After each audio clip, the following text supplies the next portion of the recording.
नमस्कार, मैं हूं Anup Kumar. VVI question series for 10th class में आपका स्वागत है। यदि आप 12वीं के या किसी कॉम्पिटिटिव एग्जाम के स्टूडेंट हैं तो भी आपके लिए वीडियो उपयोगी है। देखते हैं क्वेश्चन क्या है। क्वेश्चन हमने लिखा है वीवीआई सक्रियता श्रेणी क्या है उसे लिखें। सक्रियता श्रेणी के मध्य में स्थित धातुओं के नाम लिखें। दिए गए धातुओं की क्रियाशीलता को अवरोही क्रम में व्यवस्थित कीजिए। ये जो धातु दिया गया है उसकी जो क्रियाशीलता है उसको अवरोही क्रम में व्यवस्थित कीजिए। जिंक को आयरन सल्फेट के विलयन में डालने से क्या होता है, इसका एक समीकरण लिखना है। जो रासायनिक अभिक्रिया होता है उसका समीकरण लिखना है। देखिए ये जो क्वेश्चन है ये आपको 10वीं के एग्जाम में पूछे गए हैं, मतलब वीवीआई क्वेश्चन है। मैंने इसको डायरेक्ट क्वेश्चन बैंक से निकाला है।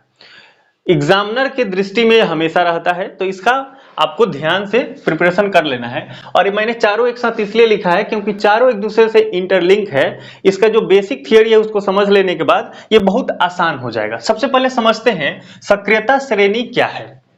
तो मैं आपको बताऊं, धातु जो है अभी वर्तमान समय में जो मॉडर्न पीरियोडिक टेबल है उसमें 118 धातुएं हैं। कितना धातुएं हैं? सॉरी, 118 एलिमेंट्स है ना। एलिमेंट्स को हिंदी में बोलते हैं तत्व। तो 118 तत्व हैं, जिसमें अगर आप गौर करेंगे तो लगभग 85% धातुएं हैं। धातुएं मतलब मेटल। जो पूरे पीरियोडिक टेबल में जिसमें 118 एलिमेंट्स हैं उसमें से 85% अप्रोक्स धातु है यानी मेटल है। तो अगर बहुत सारे मेटल है तो उसमें कौन सा मेटल ज्यादा रिएक्टिव है, कौन सा कम रिएक्टिव है, इसके बारे में एक लिस्ट तैयार किया जाता है, उसको टेबुलेट किया जाता है। इट मींस उसका टेबल बनाया जाता है ना। हिंदी में उसको बोले तो हम उसको एक सूची बनाते हैं। ठीक है, तो ध्यान से सुनिएगा। सक्रियता श्रेणी क्या है? तो सक्रियता श्रेणी एक ऐसा सूची है, एक ऐसा टेबल है। इट इज अ टेबल जिसमें धातुओं को उनकी क्रियाशीलता के आधार पर अवरोही क्रम में सजाया जाता है और सजाकर लिख दिया जाता है। अब बात आती है कि अवरोही क्रम क्या है। तो ये तो छठी क्लास के बच्चे जानते हैं अवरोही क्रम, है ना। छठी क्लास के बच्चे भी जानते हैं अवरोही क्रम एक होता है आरोही क्रम, है ना। तो ध्यान से देखिएगा, यह है अवरोही और यह है आरोही। अव का मतलब होता है घटता हुआ क्रम, है ना। अव का क्रम क्या होता है? घटता हुआ। और आ का मतलब होगा बढ़ता हुआ। अब ऐसे हमने ट्रिक से क्या सोचा है, अगर आप गौर से देखेंगे तो हल्का आपको कौन सा दिख रहा है? आरोही। और भारी कौन सा दिख रहा है? अवरोही। मतलब ये हल्का है, ये ऊपर जाएगा, है कि नहीं। और अवरोही ये भारी है ना। उसको पहले से पता है कि मेरे पास बहुत ज्ञान है तो नीचे जाएगा, है कि नहीं। तो अवरोही क्रम का मतलब क्या है? सबसे पहले मोस्ट रिएक्टिव को रखना है, सबसे ज्यादा रिएक्टिव को रखना है, फिर उसके बाद छोटे रिएक्टिव को रखना है, फिर उसके बाद उससे कम रिएक्टिव को रखना है, उसके बाद जो बहुत कम रिएक्टिव है उसको लिखना है। ध्यान से देखिएगा, अब 85% जो एलिमेंट जो आपको मेटल है, क्या उस सबका लिस्ट बनाएंगे तो बहुत मुश्किल हो जाएगा और हमारे काम का भी नहीं है। कैसे काम का नहीं है? ऐसे बहुत सारे मेटल हैं, बहुत सारे धातुएं हैं जो कि हमें यौगिक के रूप में बहुत कम दिखते हैं और दिखते भी नहीं, मतलब मिलते ही नहीं। खोजेंगे तो एक दो मिल जाएगा, लेकिन कुछ ऐसे आपको एलिमेंट्स दिख जाएंगे जो मोस्ट रिएक्टिव होते हैं। जैसे अगर सोडियम की बात किया जाए तो आपको NaCl मिल जाएगा, है कि नहीं। KCl आपको मिल जाएगा अगर पोटेशियम की बात किया जाए तो, है कि नहीं। इस तरह से बहुत सारे, अगर लोहा की बात किया जाए तो FeSO4 मिल जाएगा, है कि नहीं। आपको जिंक SO4 मिल जाएगा अगर जिंक की बात करें तो। बहुत सारे जो धातुएं हैं उसमें से कुछ धातुएं ऐसे हैं जो मोस्ट रिएक्टिव होते हैं और उसके कंपाउंड्स जो यौगिक होते हैं बहुत अधिक संख्या में मिलते हैं हमें। तो हमें जो ज्यादा रिएक्टिव हैं उन्हीं का लिस्ट बनाना होता है। ये बात आपको ध्यान में आ गया। और ज्यादा लिस्ट नहीं, बस इतना सा आपको याद रखना है, किसी भी किताब में अगर सक्रियता श्रेणी का आप लिस्ट खोजेंगे तो यही लिस्ट आपको मिलेगा। तो इस लिस्ट को आपको याद कर लेना है। इस लिस्ट में क्या आपको दिख रहा है, इस बात को भी याद रखना है। सबसे ज्यादा अगर कोई धातु या अगर कोई तत्व अगर रिएक्टिव है है ना, तत्व नहीं कहेंगे, धातु का ये लिस्ट है तो धातु को ध्यान रखना है ना। तो जो सबसे ज्यादा रिएक्टिव है वो है पोटेशियम, जिसको के से सूचित किया जाता है।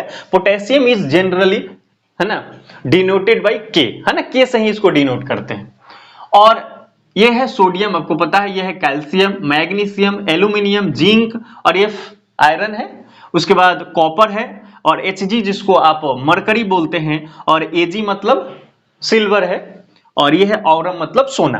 और आप कहिएगा इसको दो को बाहर क्यों रखे हैं, तो अगर आपको जरूरत पड़ेगा तो इसको यहाँ पे हम क्या करेंगे, Pb और हाइड्रोजन रख देंगे।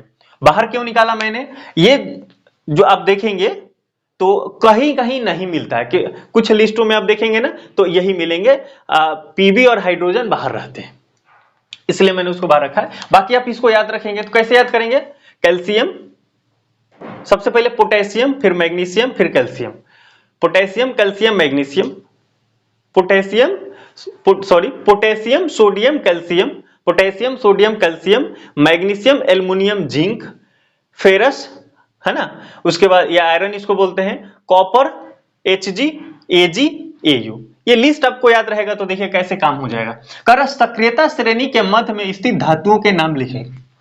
ये बोर्ड एग्जाम में आया है, इसलिए पता होना चाहिए। अब ये लिस्ट जब आपको पता रहेगा तो कह रहा है कि बताइए मध्य में क्या है, मध्य में स्थित, तो मध्य में आप सोचिए, अगर इधर से आप मध्य में काउंट करेंगे तो मैं मान लेता हूं इस पूरे को, तो 1 2 3 4 5 6 7 8 9 10 11 12 13 गो है। तो 13 गो में से अगर हम करें तो 6 गो ऊपर 6 गो ऊपर नीचे, और 1 गो यहाँ बीच में बच जाएगा। तो मध्य में देखिए 6 गो ऊपर से गिन लीजिए, 1 2 3 4 5 6, यहां तक पहुंच गए। तो आपको मिलेगा क्या, फेरस मिलेगा। तो अगर बीचों बीच चाहिए तो फेरस मिलेगा, दूसरी बात। लेकिन यहां पे कह रहा है ना कि मध्य में स्थित धातुओं के नाम बताए, तो ऐसा नहीं कि आपको फेरस ही लिखना है, केवल वही नहीं लिखना है, 2-4 का नाम लिख देंगे तो काम हो जाएगा। मतलब केवल फेरस नहीं लिखना है। तो मध्य में आप क्या क्या लिख सकते हैं, आप अब देखिए नीचे से अगर देखा जाए तो आप इतना तक ले लिखें तो काम चल जाएगा। इस 4 को उठा लेते हैं, है कि नहीं। तो जिंक ले लेंगे, फेरस ले लेंगे, Pb ले लेंगे और H ले लेंगे। Pb मतलब कांच होता है ना, कांच, जिसको शीशा भी बोल देते हैं हम लोग। तो अब इसका हम लिस्ट कैसे बनाएंगे, तो इस क्वेश्चन का जो आंसर हम लोग करेंगे, इस क्वेश्चन का जो आंसर हम लोग करेंगे वो करेंगे जिंक। और लिस्ट आपको साइन बताना है। देखिए अवरोही क्रम और आरोही क्रम में ऐसा कुछ साइन लगाते हैं, आपको पता है ना। जैसे मान लीजिए 10 लिखा और ये 5 लिखा, तो इसमें अगर मैथमेटिकल चीज की लिखना है, संकेत देना है, तो हम क्या करते हैं, ऐसे लिखते हैं। मतलब 10 बड़ा है, 5 छोटा है, और मुंह किधर रहेगा, जिधर बड़ा रहेगा। अरे देखिएगा ना, जो बड़े लोग होते हैं सब लोग तो उन्हीं की तरफ देखते हैं ना, है ना। गरीब को कौन पूछता है, वो तो बस सड़कों पर सोया हुआ है, सरकार भी जान ही रहे हैं। तो जो बड़ा होगा उधर मुंह कर देना है। तो इसमें हम देखेंगे जिंक सबसे, अगर उस 4 की बात करें तो जिंक सबसे ज्यादा है, तो ऐसा मुंह कर देंगे। फिर Fe लिखेंगे, फिर ऐसा मुंह कर देंगे, फिर Pb लिख देंगे, और फिर ऐसा मुंह कर देंगे, फिर हाइड्रोजन कर देंगे, है ना। अब कहिएगा कि ये 2 निकाल दीजिए, तो 2 निकाल दीजिए तो क्या कर दीजिएगा, एल्युमिनियम जिंक FeCu लिख दीजिएगा, कोई दिक्कत नहीं। मतलब बीच में क्या लिखना है, तो ऊपर अब ये नहीं कि पोटेशियम लिख दिया, तब तो फिर वो तो कहेगा तो फैल गया है, हम बीच में पूछे हैं, है कि नहीं। तो चलिए अब दूसरा क्वेश्चन देखते हैं। दिए गए धातुओं की क्रियाशीलता को अवरोही क्रम में व्यवस्थित कीजिए। अवरोही क्रम मतलब घटते क्रम में, जो सबसे ज्यादा रिएक्टिव है उसको पहले लिखना है, और जो उससे कम है फिर उसको, उससे कम है फिर उसके बाद उसको, ऐसे। तो देखिएगा इसमें जिंक है, Fe है, Ca है, Mg है, K है और सोडियम है। तो आप बताइए कि सबसे ज्यादा इसमें आपको कौन सा लग रहा है मोस्ट रिएक्टिव। तो मुझे तो लग रहा है कि आप पोटेशियम चुन लिए होंगे, क्योंकि पोटेशियम 1 नंबर पे है। तो हम यहाँ पोटेशियम K लिख देंगे। K के बाद क्या है, सोडियम, इसमें सोडियम है, एकदम है, तो Na लिख देंगे, है ना। उसके बाद आप क्या देखते हैं, कैल्शियम है, क्या इसमें कैल्शियम है, एकदम दिख रहा है, तो कैल्शियम दे देंगे। उसके बाद आप देखिए एल्युमिनियम, कैल्शियम का मैग्नीशियम, तो Mg यहाँ और दिख रहा है, तो Mg भी डाल दिया हमने।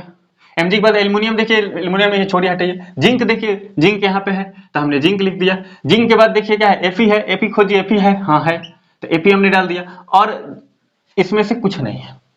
अगर आपको केवल सक्रियता श्रेणी का जो लिस्ट है, टेबल है, वो याद रहे तो काम हो जाएगा। लिस्ट क्या है? सबसे पहले जो मोस्ट रिएक्टिव होता है वो होगा पोटेशियम, है ना, फिर सोडियम, फिर calcium, magnesium, aluminium, zinc, Fe, है ना, या इसको आप आयरन बोलेंगे या फेरस भी इसको बोलते हैं, Pb, है ना, उसके बाद हाइड्रोजन है जिसको H से डिनोट कर रहे हैं, Cu कॉपर है, Hg मरकरी, है ना, पारा भी इसको बोलते हैं, Ag और औरम। ये आपका लिस्ट है ना। आपने प्लेटिनम का नाम सुना होगा जिसको जिसको Pt से डिनोट करते हैं, तो प्लेटिनम भी लिख सकते हैं, उसके नीचे होता है ना।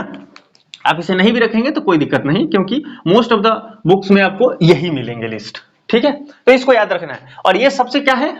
मोस्ट रिएक्टिव, है ना, इसको लिख देंगे मोस्ट रिएक्टिव एलिमेंट।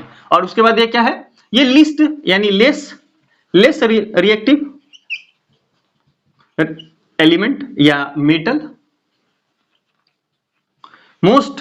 मोस्ट और लिस्ट या लेस, ठीक है। अब देखिए हो गया, आगे देखते हैं। It is a very important question. ये तो कभी भी किसी को इसमें फंसाया जा सकता है, अगर उसे सक्रियता श्रेणी याद नहीं होगा तो बना ही नहीं पाएगा। जिंक को आयरन सल्फेट के विलयन में डालने से क्या होता है? समीकरण लिखें। तो अब आप देखिएगा, और एक आपको इसके अलावा भी मैं एक क्वेश्चन आपको दिखाऊंगा जो कि बहुत ही इंटरेस्टिंग होगा। आगे देखते हैं, इस क्वेश्चन को देखते हैं। इसमें क्या है? जिंक को आयरन सल्फेट के विलयन में डालने से क्या होता है। अब इसमें प्रॉब्लम क्या है? दुख देखिए, सबसे पहले तो आएगा कि जिंक क्या है भाई, आयरन सल्फेट क्या है। तो आपने 9th क्लास में पढ़ा होगा, है ना, पर कोई नहीं, हम लोग इस क्वेश्चन के आंसर सॉल्व करते हैं। जिंक को हम डिनोट करते हैं Zn से, ठीक है, प्लस कर दे, कह रहा है कि आयरन सल्फेट के विलयन में डालने से, है ना, तो आयरन सल्फेट के विलयन में डालने का मतलब क्या है? उसको प्लस करना है, ये तो अभिक्रिया है, क्योंकि समीकरण लिखने को कह रहा है। तो अब क्या करेंगे? आयरन सल्फेट, आयरन के लिए क्या देते हैं? Fe, और सल्फेट मतलब SO4। तो आयरन सल्फेट हो गया, के विलयन में डालने से क्या होता है? बताइए क्या होगा? अभिक्रिया क्या होगी? तो ध्यान देने वाला बात है, ये विस्थापन अभिक्रिया का उदाहरण है ना। और जितने ये रिएक्टिव वाला आप देख रहे हैं लिस्ट, इसी की जरूरत पड़ती है जब हम विस्थापन अभिक्रिया पढ़ते हैं, है ना। जो मोस्ट रिएक्टिव मेटल होते हैं वो क्या करते हैं? जो लेस रिएक्टिव मेटल को डिस्प्लेस कर देते हैं, माने विस्थापित कर देते हैं। अधिक क्रियाशील धातु कम क्रियाशील धातु को, है ना, उसके यौगिक से उसको विस्थापित कर देते हैं, इसी को बोलते हैं विस्थापन अभिक्रिया। तो विस्थापन अभिक्रिया में भी ये इस लिस्ट की जरूरत पड़ती है। तो देखिएगा, जिंक क्या करेगा? फेरस को विस्थापित कर देगा। क्यों करेगा भाई? देखिए जिंक क्या है? मोस्ट रिएक्टिव है। किससे? Fe से। किससे? Cu से। किससे? Hg से। किससे? Ag से। किससे? Au से। लेकिन किससे कम रिएक्टिव है? एल्युमिनियम से, कैल्शियम से, सोडियम से। तो आपको यहां दो दिख रहा है, जिंक और Fe। तो जिंक और Fe देख रहा, तो जिंक क्या है? ऊपर है। ऊपर है मतलब वो मोस्ट रिएक्टिव है। वो क्या करेगा? नीचे वाले कोई भी दिखेगा उसके सामने तो कहेगा हटाओ। एक ऐसा गेम चल रहा, ये गेम ऐसा चल रहा कि बीच में एक रस्साकसी का खेल चल रहा है। यहां कोई एक बड़ा सा पहलवान आ गया है जिसको बहुत ज्यादा दम है और रस्सी को उसने पकड़ा है, और यहाँ एक छोटा सा पहलवान है ना, क्योंकि लड़ाई तो पहलवानों के बीच में ही होगी, नहीं तो बच्चे बच्चे में होगा। अब इस केस में आपको क्या लगता है, रस्सा कहां जाएगा? मान लीजिए कि इधर खली महोदय है, तो रस्सा ही तो ऐसे खींचेंगे, खींचा जाएगा। तो जिधर ज्यादा बल रहेगा काम उधर हो जाता है। तो ये मोस्ट रिएक्टिव है, तो इसको क्या करेगा? हटा देगा, है ना, गेम से बाहर। तो गेम से बाहर करेंगे तो क्या बनेगा? जिंक सल्फेट बन जाएगा, और फिर ये Fe जो है वो बाहर हो जाएगा। अब इसका आंसर कैसे करेंगे? जिंक को आयरन सल्फेट के विलयन में डालने से क्या होता है? होता क्या है? जिंक सल्फेट का निर्माण होता है। और समीकरण लिख दिया समीकरण, यही तो करना है। अब आपसे अगर क्वेश्चन यही पूछ दिया जाए, है ना, मैं पूछ रहा हूं, ध्यान से देखिए, आपको क्या लग रहा होगा? ओहो, जिंक दिख रहा है, Fe दिख रहा है, एगो को करके डिस्प्लेस कर देना, काम हो गया, ऐसा कुछ भी मिलेगा डिस्प्लेस कर देंगे। ऐसा नहीं होगा। इसी को देखिए हम कैसे रिप्लेस कर रहे हैं। हम क्या कर रहे हैं? जिंक सल्फेट बना देते हैं, है ना। इसी क्वेश्चन को हम ऐसे कर दें कि आयरन को जिंक सल्फेट के विलयन में डालने से क्या होता है? समीकरण लिखिए। तो क्या करना है? जिंक सल्फेट, इसके विलयन में क्या डालना है? आयरन। अब बताइए क्या होगा? ध्यान देने वाली बात क्या है? क्या आयरन को डिस्प्लेस करा दे, जिंक को बाहर निकाल दे? तो क्या कह रहा है कि जो आयरन है वो कम क्रियाशील है। किससे? जिंक से। तो जब जाएगा इसके पास तो होगा ही नहीं कोई काम, लड़ाइए नहीं, वो हार जाएगा वो खुद, तो हटा ही नहीं पाएगा। तो हटा नहीं पाएगा तो क्या होगा? कुछ नहीं होगा, नो रिएक्शन, ठीक है, नो रिएक्शन। यहां कोई अभिक्रिया नहीं होगी। तो इस बात को ध्यान दीजिएगा। सबसे ज्यादा इसमें इंपॉर्टेंट क्या है, क्रियाशीलता जो श्रेणी है ना, सक्रियता श्रेणी, वो आपको पता होना चाहिए। सक्रियता श्रेणी को कैसे परिभाषित करेंगे? सक्रियता श्रेणी वह सूची है जिससे या जिसमें क्रियाशील धातु, जो धातुएं होते हैं, धातुओं को क्रियाशीलता के आधार पर अवरोही क्रम में सजाया जाता है। अवरोही क्रम मतलब घटते हुए क्रम में, आरोही क्रम नहीं बोलना है भाई, अवरोही ही बोलना है, क्योंकि अवरोही क्रम में सजाते हैं तो ही ये लिस्ट हुआ, है ना। तो सक्रियता श्रेणी उम्मीद करते हैं समझ में आया होगा। ये सारे क्वेश्चन बोर्ड मॉडल है, आपको ध्यान रखनी है, कभी भी एग्जामिनर आपका मजा ले सकता है ऐसे क्वेश्चन में। अगर वीडियो आपको वास्तव में मजा आया होगा, अच्छा आया है, पसंद आया है, तो वीडियो को लाइक जरूर कीजिएगा और फर्स्ट टाइम है चैनल पे तो सब्सक्राइब जरूर कीजिएगा। इसी टाइप के जो भी क्वेश्चन है, मिलते हैं अगले क्वेश्चन के साथ। जय हिंद, जय भारत।